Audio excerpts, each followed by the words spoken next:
আসসালামু আলাইকুম বন্ধুরা, আজকে আমরা নিনজা আরাশির যে স্টোরি অ্যানিমেশন আছে সেটা এক্সপ্লেন করব, কারণ সেখানে আমাদেরকে ইংলিশ ভাষায় বিভিন্ন একটা স্টোরি দেখায়, যে স্টোরিটা আমরা যারা ইংলিশ পারি না তারা বুঝতে পারি না।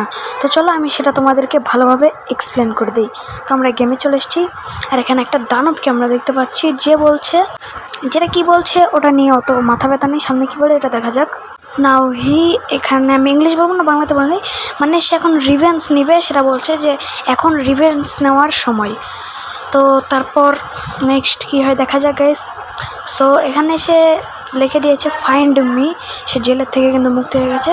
এখানে দিয়েছে Arashi comes home and find out that is wife to village, মানে আরাশি যে মেন ক্যারেক্টার আছে নিনজা, তার ওয়াইফকে মেরে দিয়েছে, এবং and he is going hem find, মানে তার ছেলেকে কিডন্যাপ করেছে, এখন তাকে ফাইন্ড করতে যেতে বলছে। তো আমাদের স্টোরি অ্যানিমেশন তো শেষ, আবার গেম। তো আমি এখন গেম খেলতে থাকি। আর হ্যাঁ, এটাও বলো যে তোমরা কি আমার গেম প্লে দেখতে চাও নাকি, মানে নিনজা আরাশি যে আমি খেলছি এটাকে তোমরা দেখতে চাও নাকি সেটাও কমেন্ট করে জানাও।